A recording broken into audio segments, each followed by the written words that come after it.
Oh, 'di ba? Ganda ng view. Pero hindi 'yan yung topic natin sa araw na 'to. So, for today's video, subukan namin ang aming makina na Jaguar 18 horsepower na nabili lang namin dito lang sa munisipyo namin, sa Balabac. Mamaya titestingan natin 'to kung anong lakas ba meron sa aming bagong ipinagawang bangka. At ito rin pala yung LSing gagamitin natin. Itatry natin 'yan kung gaano lakas ba. Fast forward ng kaunti at dito na namin kakabit sa aming pinagawang bangka. At mukhang sa tunog lang yata malakas, pero matetestingan din natin yan kapag nasa actual na dagat na. Abang-abang lang po.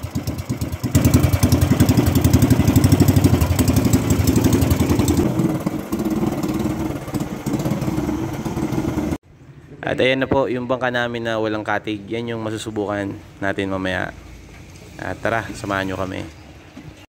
At dito namin piniprepare yung bangka. At kung titingnan nyo rin sa mapa, yan po yung Sibaring Island na target namin puntahan. Nasa 35 kilometers yata ang tansya namin dyan. So tingnan natin kung ilang oras ba, kung kakayanin ng aming makina o bangka. At ayun po, sinisafety na lang namin yung gasoline. Kasama ng aming Forest Protection Officer Alziman Talata, pinakapoging taga DNR na balang araw ay magiging milyonaryo, Bembo Vicente.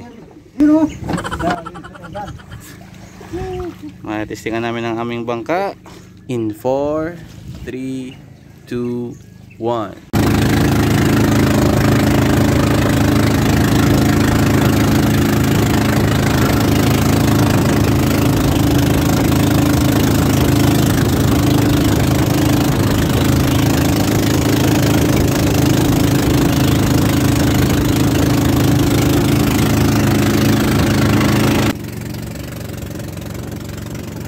Medyo nagminor po kami ng kaunti dito kasi tiyatansya namin yung laman ng tangke ng gasoline para kung magpapalit pa kami, bago pa eh.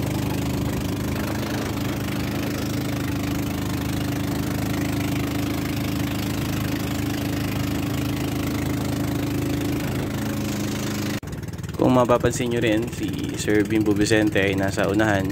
Hindi kaming tatlo kasi hindi namin kabisado yung pinupuntahan namin. Hindi namin alam kung saan dyan yung bahura, kaya nandun siya sa may proa para taga site kung may mga bahura na baka pwede makadamage ng aming bangka.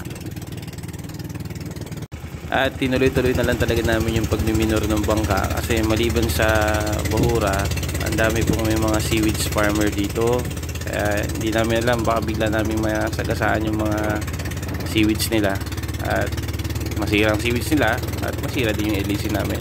Kaya matinding minor-minor po dito. At syempre, ma-enjoy na rin yung view ng Sibaring, Balabac, Palawan.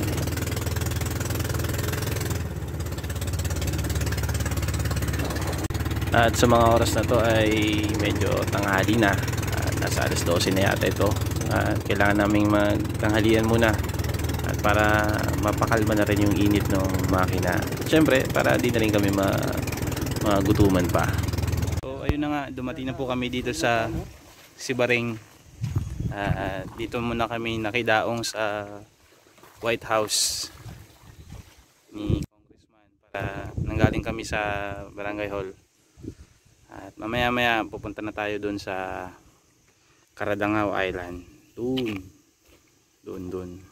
At ayun, service pa rin namin yung aming bagong bangka.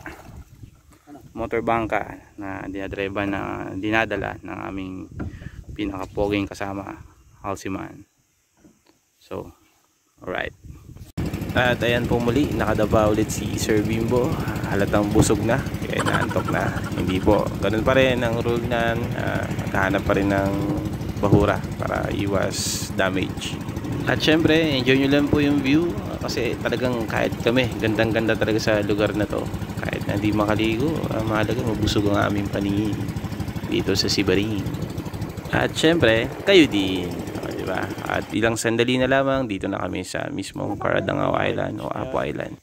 Sa kabuuan, aming napatunayan na malakas talaga yung aming makina. Jaguar 18 horsepower kasi binyahe namin ang mainland Balabac papuntang Sibaring sa loob lamang ng mahigit kumulang 2 hours. At di ko na alam kung paano tatapusin ang video na to kaya bigla na lang mawala.